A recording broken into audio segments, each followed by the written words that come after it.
안녕하세요. 수학 역사상 가장 위대한 발명품 하면 뭐가 떠오르시나요? 아마 많은 분들이 미적분을 꼽으실 텐데요. 그런데 이 미적분이 사실은 두 천재가 벌인 아주 쓰라린 전쟁의 산물이라는 거 혹시 알고 계셨나요? 오늘 그 이야기를 해볼까 합니다. 자, 그럼 질문 하나 던져볼게요. 미적분, 대체 누가 발명했을까요? 뉴턴? 아니면 라이프니츠? 학교에서 배운 것 같기도 한데, 사실 이 질문에 대한 답은 그렇게 간단하지가 않아요. 딱 한 사람 이름만 될 수가 없거든요. 네, 맞아요. 이건 그냥 누가 먼저 똑똑한 아이디어를 냈냐 하는 그런 차원의 이야기가 아닙니다. 이건 말 그대로 전쟁에 대한 이야기입니다. 쓰라린 경쟁, 국가의 자존심이 걸린 문제, 심지어 과학의 역사를 통째로 한 세기나 뒤흔들어 버린 그런 거대한 충돌에 대한 이야기죠. 자, 그럼 이 거대한 전쟁의 서막은 어디서부터 열렸을까요? 놀랍게도 시작은 어떤 복잡한 방정식이 아니었습니다. 1690년 스위스의 수학자 요한 베르누이가 던진 아주 도발적인 공개 질문에서부터 모든 게 시작됐죠. 가장 빨리 느려가는 곡선을 찾아라. 이게 바로 그가 던진 문제였어요. A 지점에서 B 지점까지 공을 굴릴 때 직선보다 더 빨리 도착하는 최적의 곡선 경로를 찾으라는 거였죠. 당시 유럽 최고의 지성들에게 이 편지를 쫙 보냈는데 제한 시간은 단 6개월이었습니다. 중력과 운동에 대한 정말 깊은 이해가 없으면 어림도 없는 문제였죠. 자, 반응이 어땠을까요? 흥미롭게도 답장들이 속속 도착하기 시작합니다. 독일의 천재 라이프니츠가 가장 먼저 정답을 보내왔고요. 몇 달에 걸쳐서 다른 답안들도 도착했죠. 그런데 영국에서 날아온 익명의 답안 하나가 모두를 놀라게 합니다. 문제를 푸는 데에 단 몇 시간밖에 걸리지 않은 아주 우아하고 간결한 풀이였거든요. 베르누이는 이걸 보자마자 누가 보냈는지 바로 알았다고 해요. 그 익명의 천재는 바로 아이작 뉴턴이었습니다. 베르누이가 이 답안을 보고 남긴 말이 정말 유명하죠. 사자는 그 발톱만 봐도 알 수 있다. 바로 이 사건 하나로 세상은 깨닫게 된 겁니다. 영국과 독일, 서로 멀리 떨어진 곳에서 두 명의 천재가 미적분이라는 똑같은 혁명적인 수학을 각자 완성했다는 사실을요. 그렇다면 이 두 거인 뉴턴과 라이프니츠는 대체 어떤 사람들이었을까요? 이 둘을 알면 알수록 정말 놀라운데요. 성격부터 스타일까지 정말 달라도 너무 달랐습니다. 보세요. 정말 극과 극이죠? 한쪽은 아이작 뉴턴, 우리가 아는 그 물리학자 맞습니다. 논쟁을 너무 싫어해서 자기 연구를 수십 년 동안 꽁꽁 숨겨두기만 한 그런 은둔형 찬재였고요. 반면에 고트프리트 라이프니츠는 어땠냐? 아주 사교적인 철학자이자 외교관이었어요. 자기 아이디어를 사람들과 나누고 출판하고 널리 알리는 걸 즐겼죠. 뉴턴이 만든 미적분은 유율법이라고 불렸어요. 이름부터 뭔가 물리 느낌이 나죠? 말 그대로 움직임을 설명하기 위한 도구였어요. 행성이 왜 저렇게 돌까? 사과는 왜 떨어질까? 이런 물리적인 현상을 수학적으로 분석하기 위해 만든 거죠. 초점은 시간에 따른 변화에 있었어요. 반면에 라이프니츠는 좀 달랐어요.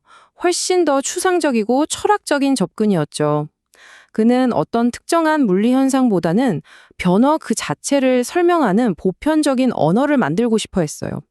그래서 곡선의 접선을 찾거나 면적을 구하는 기하학적인 문제에 집중했고 무한의 작은 변화라는 개념을 사용했죠.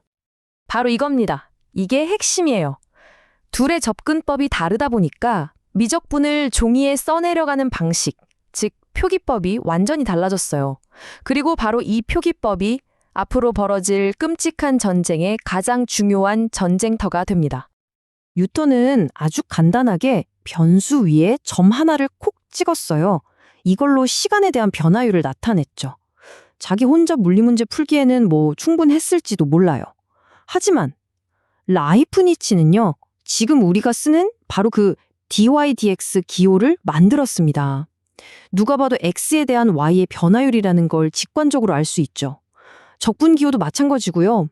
혼자 쓰려고 만든 게 아니라 다른 사람들도 쉽게 배우고 쓸 수 있도록 만든 훨씬 더 체계적인 시스템이었던 거예요. 결론부터 말하면 라이프니츠의 시스템이 그냥 압도적으로 좋았습니다. 단순히 쓰기 편하다 이런 수준이 아니에요. 이건 생각의 도구였어요. 어떤 변수에 대해 미분하는지 명확하게 보여주니까 복잡한 문제도 헷갈리지 않고 풀 수 있었죠. 뉴턴의 점 찍는 방식으로는 상상조차 하기 힘든 새로운 수학의 영역을 활짝 열어준 셈입니다. 괜히 지금 전 세계가 라이프니츠의 표기법을 쓰는 게 아니죠. 근데 재밌는 건 정작 당사자인 뉴턴이나 라이프니츠는 처음엔 별로 싸울 생각이 없었다는 거예요. 그런데 이들을 따르는 제자들과 각국의 자존심이 끼어들기 시작하면서 상황이 달라집니다. 작은 불씨가 걷잡을 수 없는 전면전으로 번져나갔죠. 이 타임라인을 보면 갈등이 어떻게 커졌는지 한눈에 보입니다. 보세요. 1666년에 뉴턴이 먼저 아이디어를 개발했지만 꽁꽁 숨겨뒀죠. 그 사이에 1684년 라이프니츠가 먼저 논문을 발표해버립니다. 그리고 뉴턴은 나중에 자기 책 프랭키피아에서 미적분을 쓰긴 썼는데 어떻게 하는지는 설명을 쏙 빼놨어요. 그러다 결국 1712년 뉴턴이 회장으로 있던 영국 왕립학회에서 라이프니츠를 표절범으로 공식적으로 몰아가면서 돌이킬 수 없는 강을 건너게 됩니다. 이때부터 전선이 명확해졌어요. 영국 대 유럽 대륙. 이건 이제 두 수학자의 자존심 싸움이 아니라 영국의 명예냐, 독일을 위시한 유럽 대륙의 명예냐 하는 국가대항전이 되어버린 겁니다. 과학계가 완전히 둘로 쪼개져서 서로 교류도 안 하게 됐죠. 결과는 어땠을까요? 결국 싸움은 뉴턴이 이겼습니다. 그가 이끌던 왕립학회가 뉴턴이 원조, 라이프니츠는 표절이라고 땅땅땅 판결을 내렸거든요. 라이프니츠는 이 일로 명예가 실추된 채 쓸쓸하게 죽음을 맞이했고요. 하지만 이 승리는 영국에게 너무나도 값비싼 대가를 치르게 했습니다. 바로 100년이라는 시간입니다. 영국 수학계는 뉴턴에 대한 맹목적인 충성심 때문에 훨씬 더 뛰어난 라이프니츠의 표기법을 외면했어요. 우리 위대한 뉴턴경의 방식을 버릴 수 없다 하면서요. 그 결과가 뭐였을까요? 스스로를 유럽 대륙의 수학 발전으로부터 고립시켜버렸고 무려 한 세기 동안이나 뒤처지는 결과를 낳았습니다. 이 그래프를 보면 명확하죠. 유럽 대륙에서는 오일러 같은 천재 수학자들이 라이프니츠가 닦아놓은 길 위에서 마음껏 뛰어놀면서 수학을 엄청나게 발전시켰어요. 하지만 그동안 영국은요. 뉴턴의 낡은 도구만 붙잡고 있었으니 발전이 더딜 수밖에 없었죠. 완전히 정책이었습니다. 자, 그럼 이제 다시 처음 질문으로 돌아가 보죠. 대체 누가 옳았던 걸까요? 누가 진짜 미적분을 발명한 거고 이 전쟁의 진정한 승자는 누구였을까요? 역사의 판결은 아주 명확합니다. 정답은 둘 다입니다. 오늘날에는 뉴턴과 라이프니츠 모두 각자 독립적으로 미적분을 발명한 공동 발명가로 인정하고 있습니다. 출발점은 달랐지만 결국 인류 역사상 가장 위대한 진리 중 하나에 똑같이 도달했던 거죠. 하지만 이 이야기의 진짜 비극은 거기에 있지 않습니다. 바로 만약에 하는 아쉬움이죠. 수학자들의 전쟁을 쓴 이광현 교수의 말처럼 만약 이 소모적인 논쟁이 없었다면 어땠을까요? 인류는 미적분이라는 강력한 지렛대를 훨씬 더 일찍 얻어서 지금보다 훨씬 더 빠른 도약을 이루었을지도 모릅니다. 결국 개인의 공로를 따지다가 인류 전체의 진보가 늦춰진 정말 안타까운 사례가 된 거죠. 한 세기, 100년이라는 긴 시간 동안 이어진 갈등? 만약 이 두 천재가 서로를 헐뜯는 대신 힘을 합쳤다면 우리는 과연 무엇을 더 빨리 발견하고 이뤄낼 수 있었을까요? 누가 먼저냐는 싸움 때문에 우리가 놓쳐버린 그 100년의 가능성을 생각하게 만드는 참 씁쓸하면서도 많은 것을 생각하게 하는 이야기입니다.